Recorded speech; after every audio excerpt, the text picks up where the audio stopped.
Did you know that 70% of people who want to start a YouTube channel never upload their first video because they get overwhelmed by the setup process? Welcome to day 9 of our 90-day challenge, where I'm going to upload a video every day for 90 days straight. Yikes, can I do it? But today, what I want to do is break down exactly how to start your YouTube channel in 2026 from absolute zero, starting from scratch, to publishing your first video, even if you're completely new to content creation. I myself have created a few YouTube channels.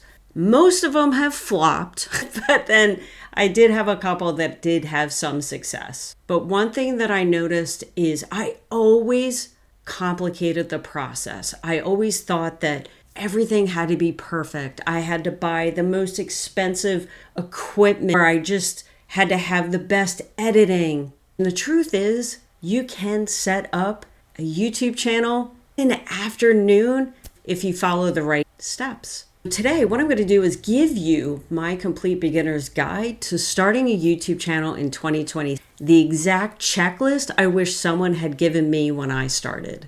And I'll walk you through each step in the exact order that works best, from account creation to publishing your first video. If you've been thinking about starting YouTube but feeling overwhelmed by the process, this is a guide that you definitely want to get your hands on. But before we dive into the step-by-step process, let's address the mindset that leads us to success on YouTube. The biggest mistake I see beginners make isn't technical, it's psychological.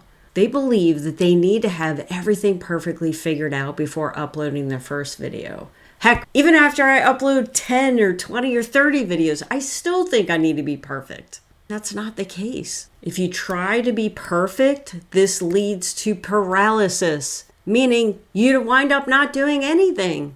I myself have been guilty of just endlessly researching, buying unnecessary equipment. And I plan, oh my gosh, I used to write down a plan of everything I want to do. There's no way I could possibly get that amount done while working full time, having a family. I used to be so overwhelmed that I would never get started.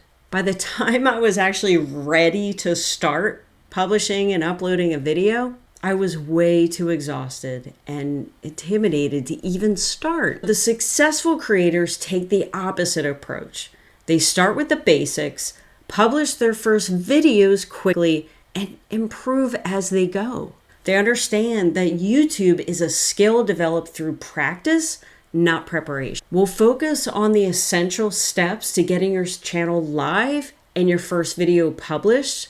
And I've organized this process into 5 key: channel setup and branding, essential equipment and software planning, your first video recording, and editing basics. By following these steps in order, you'll avoid the overwhelm that stops most beginners and have your channel set up and running by the end of the day. Let's get started with phase 1. Your first phase of starting your YouTube channel is setting up your account and creating basic branding. This process is simpler than most people realize and can be completed in under an hour. Step 1 is simply creating your Google account. YouTube is owned by Google, so you need a Google account to get started.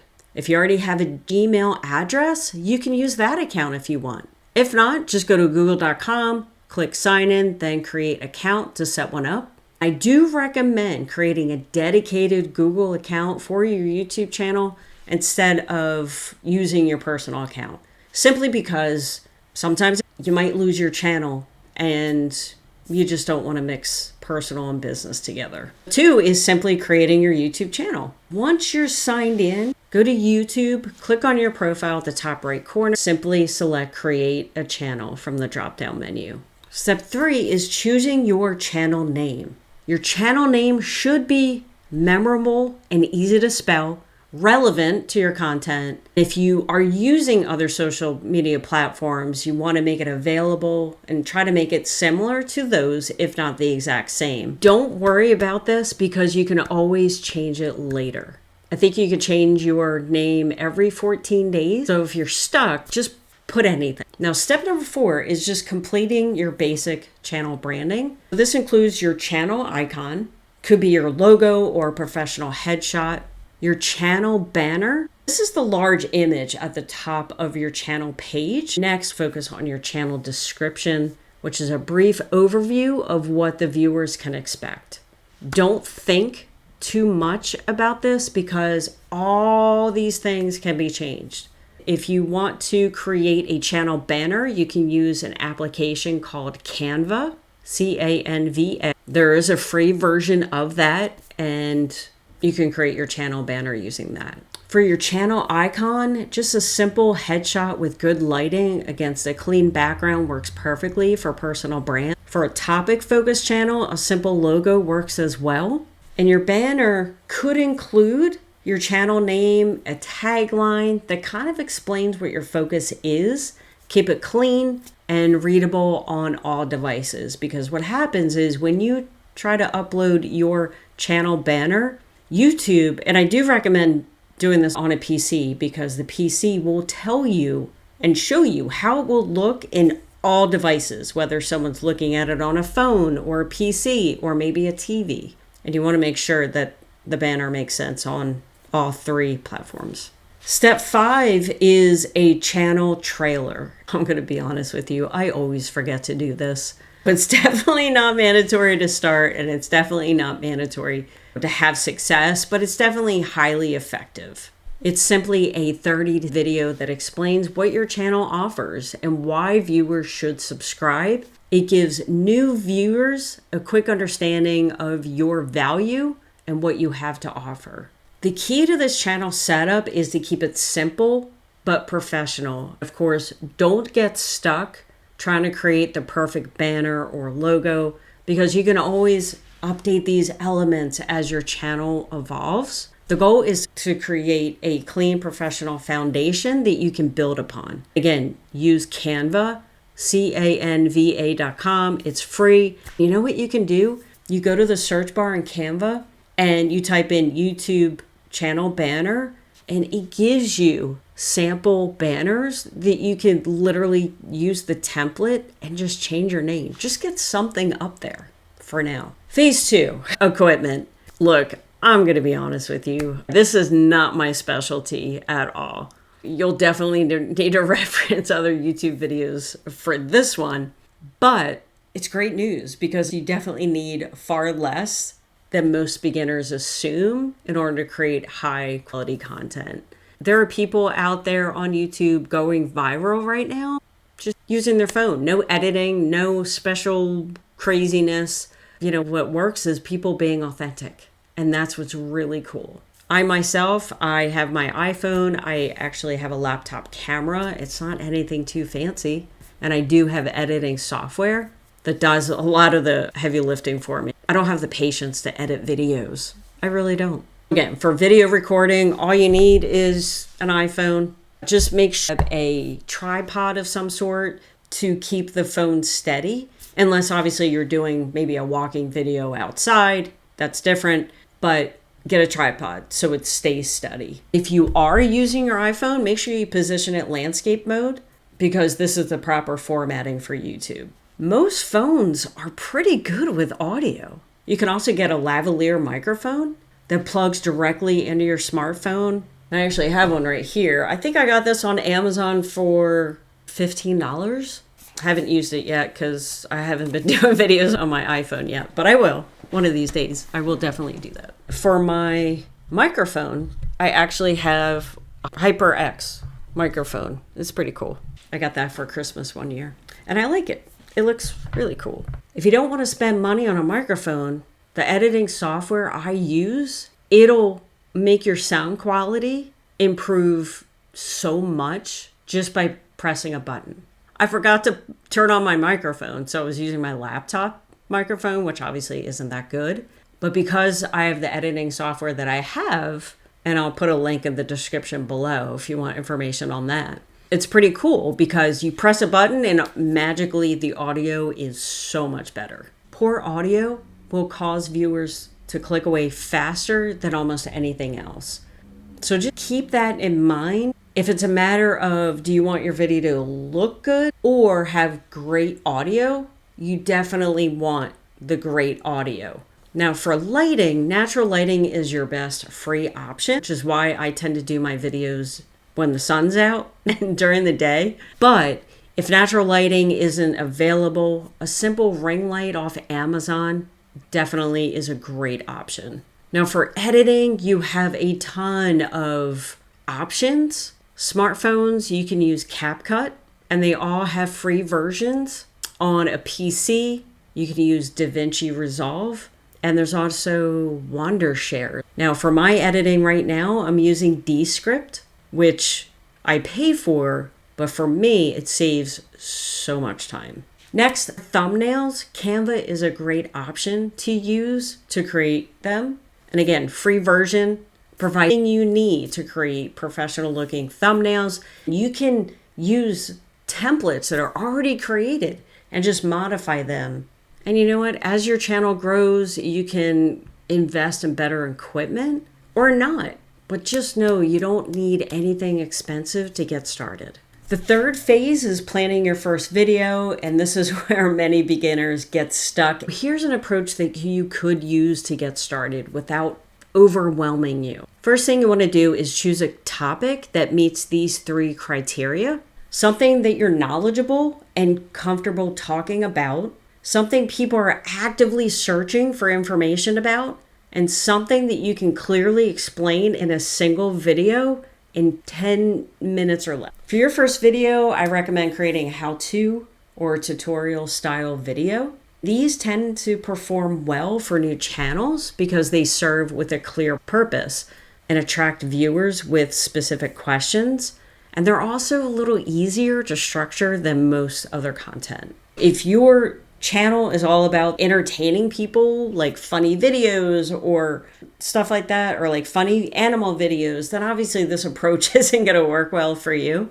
What I want you to do, go to YouTube right now. And when you start typing in a question related to your niche and see what auto suggestions appear, because YouTube actually gives you information about what people are already searching for. If you want your video to be seen, then why not create a video that people are already searching for? Once you've chosen your topic, just create a simple outline. Some people want the outline, some people want to script it. Obviously, do what works best for you, but don't be stuck in that it has to be perfect or I have to fit everything. This is what I used to do.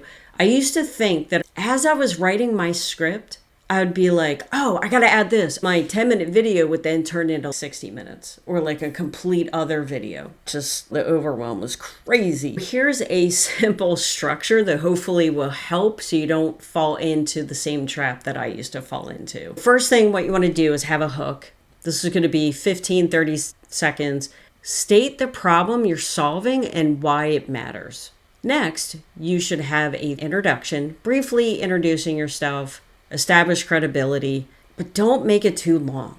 In fact, I didn't even introduce myself in this video because you know what? Especially in small channels, people don't care. Now, it is important to establish that credibility, which I think I've been doing because I've been referencing another channel that I've had. That establishes the fact that, okay, you know what? She does know what she's talking about because she's done this before. Next part is your main content. You want to have 5 to 8 minutes with the solution to their problem. Then obviously at the end, you want to have a conclusion. And you can summarize key takeaways and maybe have a call to action. Like, hey, don't forget to subscribe to my channel, like this video. What I like to do is end your video with a question and have people make comments.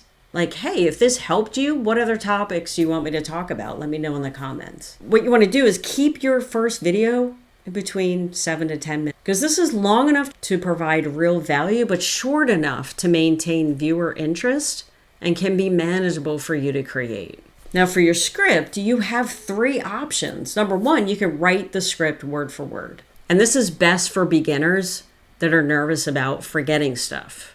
I tend to go this way myself. You can also do bullet points and have an outline. So you write your main bullet points and then you can have subpoints underneath for reference. Third way is just a topic flow. And what you do here is you list the sequence of topics to cover. This is best if you're good at improvising. But before you do your first video, here's what I want you to do. I want you to set up your camera, whether it's your phone or on your computer, and I want you to think of a story, any story. It could be unrelated to your YouTube channel. What I want you to do is a couple times, I want you to practice telling that story into the camera. Because here's the thing, it is so weird looking at a camera and not seeing a face. Before you do your first video, you want to make sure that you're comfortable and get used to looking at an object that's not talking back to you. That's why I recommend, and you can even use your cell phone, right? Just hit the record, do like a selfie type thing, and just start talking. Make sure with your phone, make sure you're looking at the camera. Because here's the thing, you don't want to be looking away, because when you're looking at the camera, people think that you're looking at them. And when you do your first video, this might help as well. Maybe your first video, you do a PowerPoint presentation. Now, here's why this might be a little simpler when you first start. Because number one, you can have your PowerPoint presentation taking up 95% of the screen.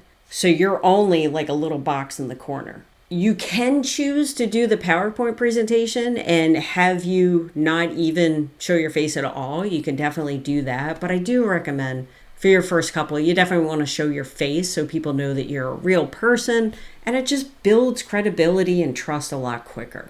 You can use a free software like LOOM. However, I think free versions, you can only do a 5-minute video. But hey, a 5-minute video is better than nothing. You know what? Your first video is not going to be perfect, and that's okay. The goal is to start the learning process and establish your presence on the platform, because you know what? You'll improve with each video that you create. Now, the fourth phase is recording and editing your first video. This is where many beginners overcomplicate the process. Here's the thing. This has stopped me for years publishing on YouTube, just the whole editing. Because I would watch videos on the platform and be like, how can I compete with that? But like I said, you don't need to do that. Here are a couple tips. Number one, we talked about it briefly, is position your camera at eye level, not looking up and not looking down. Ensure that your primary light source is actually in front of you and not in back of you. Because if I had a light right here, and in fact, sometimes my lamp is on, and if it were on right now, it would totally blind you. Make sure your light is coming from in front of you. And you want to remove some, if your background has a lot going on, you want to remove that and just make it simpler. One thing you definitely want to do is before you record your full video, you want to test your audio. Make sure it works, because you don't want to spend 10-15 minutes producing a video and having your audio not work. If you're like me and you don't plan on doing proper editing, don't worry about it. Don't worry about if you make a mistake or anything like that. Or maybe you hesitate for too long. These actually make you more relatable. If it's too bad, then you just edit that part out of the video. Now, as far as editing is concerned, you can do a couple things. Number one, watch a YouTube video on editing. You can add B-roll, screenshots, any additional visuals to get your point across. Future videos, I'll be showing my screen. One thing I am going to do is show my analytics and all that stuff. But yeah, and you can do text overlays, you name it, you can do it. Be as creative or not as you want. Some people want to add music. If you're using a third-party software and you want to add music, that's great. How you have to make sure that music is compliant with YouTube. I don't add music to my videos, not that I don't want to, it's just I don't want to have to deal with, because if YouTube doesn't like the music that you put on your video, then they won't publish your video. I don't know what the implications are, but you might get like a channel strike. Just make sure if you do use music, it complies with YouTube. Now, YouTube does have editing inside the platform. After you upload your video, you can actually add music from the YouTube platform, which is really cool. That's what I recommend when you first start. Now, for your thumbnail, you want to make sure it's simple. If you're doing face-forward videos, ideally, you want to have your picture on the thumbnail. I'm not a pro at thumbnails. I definitely need to improve a lot. But you want to add text around under 5 words that reinforces your video title. You definitely don't want to put the text in your thumbnail to match your title because you're saying the same thing twice. Remember, creating thumbnails, editing, these skills develop with practice. And your first couple videos will take longer to edit as you learn the new software. But as you do this, you'll get faster over time and you'll think of shortcuts. Obviously, upload your video. Simple as that. Then you want to create your title and you want to write a brief overview of what the viewers will learn in just a couple seconds. In your description, you want to add a call to action and any relevant tags that help YouTube understand content. Now, in the beginning, when people start to comment, reply to each and every comment because that shows the person that you're replying to that you're a real, genuine person. It also shows the people that are viewing that if they see you reply, they can see that you're there to help. Now, hopefully you got to the point that there's no way you can reply to comments. Remember, the first video that you publish is your first. It's the beginning of your learning process. Each video that you create, you will improve as you develop your skills, understand your audience better. Again, we're on day 9 of this 90-day challenge. If you haven't already, make sure you subscribe because now is the perfect time. We are building a community of creators who are committed to reaching monetization within 90 days. Just remember that every successful creator has started exactly where you are. Let me know in the comments what you think about this video. Let me know if you have any other questions, anything I can research or look into or answer. And thanks for watching.